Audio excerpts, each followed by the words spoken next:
Dear students, स्वागत है आपका अपने यूट्यूब चैनल विद्या की बरसात में। आज के इस वीडियो में हम लोग व्यंजन संधि और इसके कुछ प्रमुख नियमों का अध्ययन करेंगे जो परीक्षा के दृष्टिकोण से महत्वपूर्ण हैं। तो चलिए शुरू करते हैं। व्यंजन वर्ण का स्वर वर्ण अथवा व्यंजन वर्ण के साथ जो संधि होती है उसे व्यंजन संधि कहते हैं। मतलब एक व्यंजन वर्ण होना ही चाहिए, एक व्यंजन वर्ण रहेगा और उसके साथ या तो स्वर वर्ण आएगा या व्यंजन वर्ण आएगा और उनकी जो संधि होगी उसको व्यंजन संधि कहेंगे। जैसे सत जोड़ जनः, सत में त हलंत है, ये देख सकते हैं, ये व्यंजन है, व्यंजन वर्ण, और जनः ये भी व्यंजन वर्ण है। तो दोनों में क्या है कि व्यंजन वर्णों की संधि हो रही है और बना सज्जनः। ये संधि के बाद जो शब्द है वो क्या है, ये सज्जन, ये पद है। वैसे ही चूँकि विभक्ति युक्त है इसलिए इसको पद कहेंगे। संस्कृत में विभक्ति युक्त शब्द को ही पद कहते हैं। अब है वाक जोड़ ईसह। वाक देख सकते हैं, इसमें कहलंत, ये व्यंजन वर्ण है, इसके बाद स्वर वर्ण आया, तो एक व्यंजन वर्ण होना ही चाहिए। तो वाक प्लस ईशः क्या हो गया, वागीसह। इसी प्रकार से उत प्लस लेखा उल्लेख इत्यादि। तो ये कुछ उदाहरण हो गए व्यंजन वर्ण के, व्यंजन संधि के। अब हम लोग इसके प्रमुख नियमों का अध्ययन करेंगे जो परीक्षा के दृष्टिकोण से उपयोगी हैं। सिर्फ उन्हीं नियमों पर हम चर्चा करेंगे। तो चलिए, पहला नियम, यदि वर्ग के प्रथम वर्ण के बाद किसी वर्ग का तृतीय चतुर्थ वर्ण रहे या य र ल व रहे या कोई स्वर वर्ण रहे तो प्रथम वर्ण का उसी वर्ग का तृतीय वर्ण हो जाता है। वर्ग मतलब वही आप जो पढ़े हैं, कवर्ग, चवर्ग, टवर्ग, ये जो स्पर्श वर्ण हैं जिनका आप अध्ययन किए हैं। तो अगर किसी वर्ग का प्रथम वर्ण के बाद, प्रथम वर्ण मतलब पहला जो वर्ण होता है, जैसे कि कवर्ग का पहला क्या हो गया, तो क हो गया, उसके बाद किसी वर्ग का तृतीय या चतुर्थ वर्ण रहे, जैसे कवर्ग का तृतीय वर्ण क्या है, तो क ख ग है, चौथा क्या है, तो घ है। तो देख सकते हैं कुछ नियम के बाद कुछ उदाहरण, जैसे दिक् प्लस गजः। तो आप देख सकते हैं इसमें क्या है, पहला जो देख रहे हैं प्रथम वर्ण, इसमें दिक् जो देख रहे हैं इसमें जो प्रथम वर्ण है वर्ग का क हलंत, और उसके बाद जो संधि हो रही है उसमें तो किसी वर्ग का कौन सा है वर्ण, तो तृतीय है, क ख ग। तो इसका जब हम लोग संधि करते हैं इन दोनों की, तो नियम के अनुसार क्या है, तो प्रथम वर्ण का उसी वर्ग का तृतीय वर्ण हो जाता है। यानी कि आप देख सकते हैं क हलंत, तो इसका तृतीय क्या होगा, क वर्ग का, तो ग होगा। इसलिए दिक् जो है वहाँ पर दिग् हो गया और गजः तो जस का तस रह गया, यानी क हलंत ग हलंत में बदल गया। इसी प्रकार से आप देख सकते हैं दिक् जोड़ भ्रमः, दिग्भ्रमः, अच जोड़ अंतः, अजंतः। देख सकते हैं चवर्ग का तीसरा वर्ण क्या है, तो है ज, इसलिए ज आ गया इसमें, अजंतः इत्यादि। ये नियम समझ गए।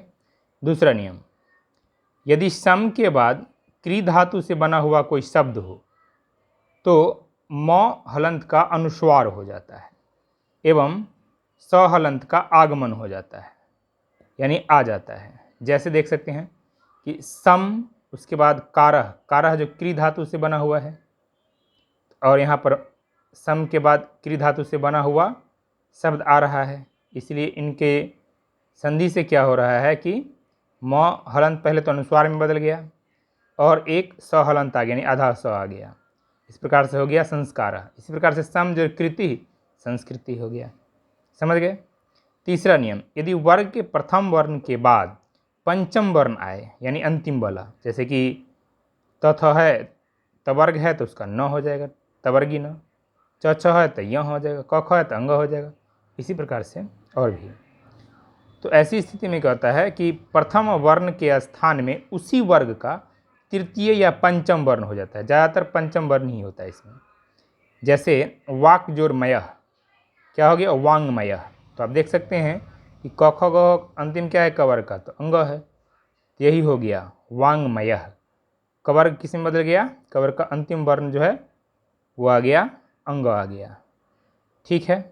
क्योंकि देख सकते हैं आप उसके बाद जो आ रहा है वो पंचम वर्ण आ रहा है। मयः क्या है? पवर्ग का अंतिम वर्ण है म, प फ ब भ म।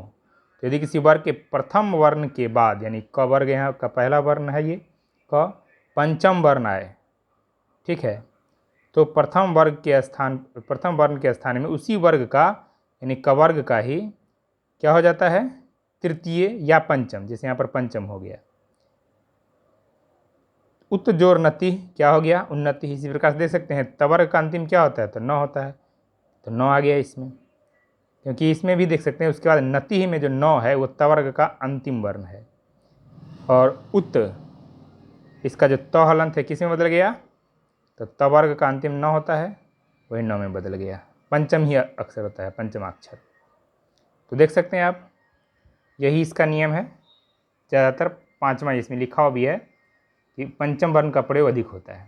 देख सकते हैं जगत जोर नाथा, इसमें भी तवर्ग का जो अंतिम है वो आधा नौ आ गया इसमें, क्योंकि इसमें नाथा का नौ आ रहा है अंतिम वर्ण।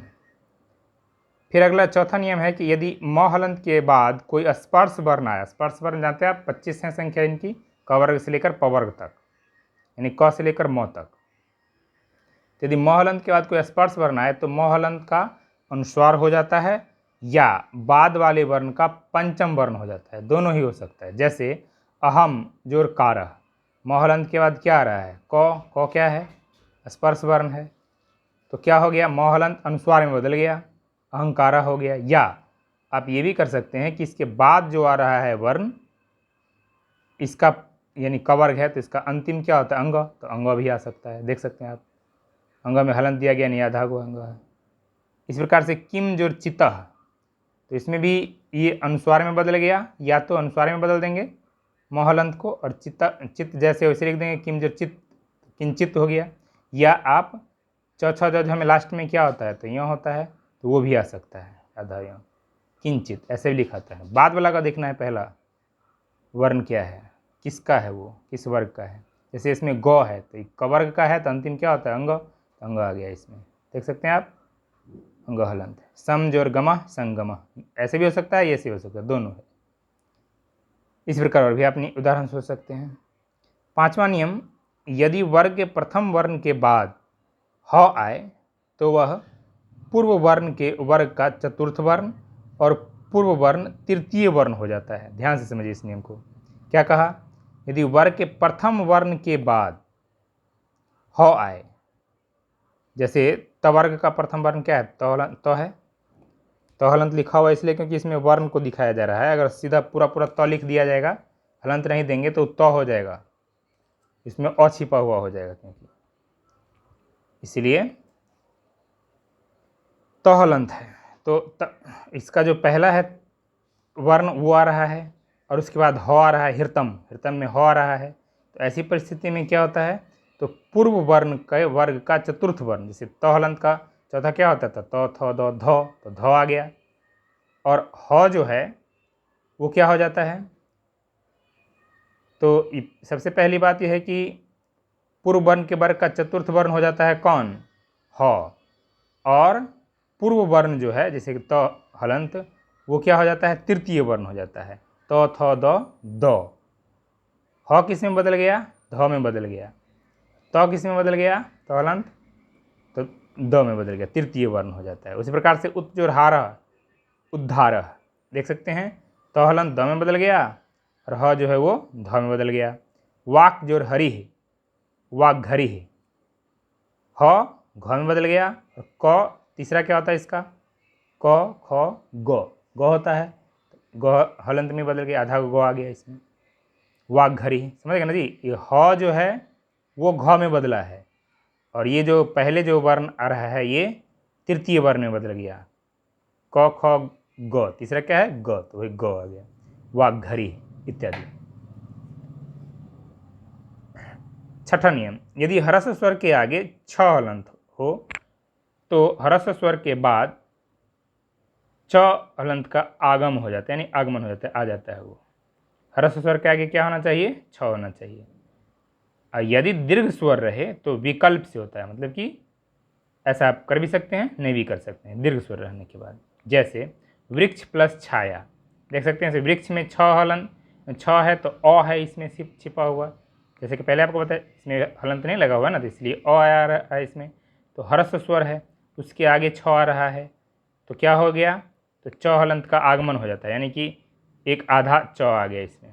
वृक्ष छाया, बीच में क्या आ गया, आधा च आ गया। वैसे शिव छाया, शिवच्छाया, इसमें देख सकते हैं वो आ रहा है, छ आ रहा है, ह्रस्व के बाद आ रहा है छ, तो एक च का आगम हो गया, आधा च का, शिवच्छाया। लेकिन अगर दीर्घ स्वर हो, दीर्घ स्वर में विकल्प से होता है, जैसे लक्ष्मी, ई का बड़ी ई की मात्रा है, दीर्घ ई, तो दीर्घ ई है, दीर्घ स्वर है, तो ऐसी परिस्थिति में आप ला भी सकते हैं बीच में चहलंत, यानी लक्ष्मी और छाया के बीच में अन्य भी ला सकते हैं, डायरेक्ट भी ले सकते हैं लक्ष्मी छाया। ये छठा नियम हो गया। सातवां नियम क्या है, यदि म हलंत के बाद अंतःस्थ या उष्म वर्ण हो, मतलब यरलव या तलाबे से मूर्धन्य से दंत हो, तो म हलंत के स्थान में अनुस्वार हो जाता है, मतलब म हलंत अनुस्वार में बदल जाता है। चलिए कुछ नियम देखें इसका भी, कुछ उदाहरण देखें इस नियम का भी। जैसे सम जोड़ योग संयोग, म हलंत किस में बदल गया, अनुस्वार में बदल गया। क्यों बदल गया, तो आप देख सकते हैं इसमें य आ रहा है, य क्या है, तो ये आ रहा है अंतःस्थ में आता है य। वैसे स्वयं जो वर, इसमें वो आ रहा है, यर व अंतःस्थ है म हलंत के बाद, तो ये भी अनुस्वार में बदल जाता है, स्वयं वर। वैसे ही सम जोड़ सारह, स क्या है, ऊष्म है, पीछे आप वीडियो में जान चुके हैं जब हम लोग वर्णों के बारे में पढ़े थे, तो ये भी संसार इस तरह से हो गया, म हलंत अनुस्वार में बदल जाता है। आठवां नियम, यदि मूर्धन्य स हलंत के बाद त हलंत या थ हलंत आए तो क्रमशः ट हलंत या ठ हलंत हो जाता है। जैसे आकृष्ट जोड़ तह, आप देख सकते हैं मूर्धन्य स के बाद क्या आ रहा है, तह आ रहा है, तो तह किस में बदलेगा, तो ट में, ठ में, तो ये हो गया आकृष्ट। शस जो थह है तो ठह में बदलेगा, क्योंकि इसमें मूर्धन्य स के बाद आ रहा है ये, तो क्या हो गया, शस जोर ठ षष्ठ। वैसे ही पृष्ठ जो थम, पृष्ठम, थ किस में बदल गया, ठ में बदल गया। आठवां नियम समझ गए।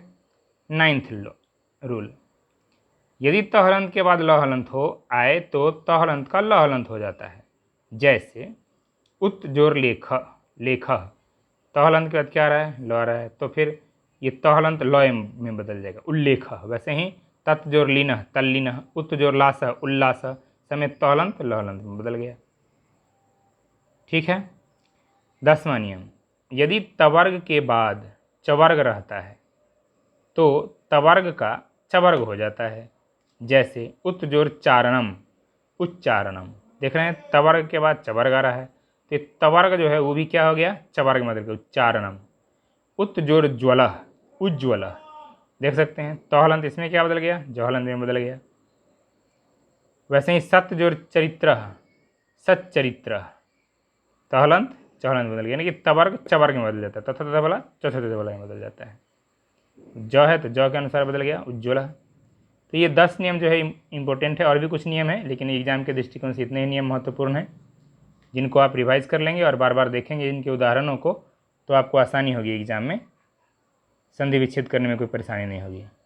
तो आशा है आपको आज का यह वीडियो पसंद आया होगा। वीडियो को लाइक कर लें और चैनल को सब्सक्राइब कर दें। चलिए इन रूल्स को आप नोटबुक पर लिख भी सकते हैं, ताकि इनको फिर बाद में दोहरा सकें आप।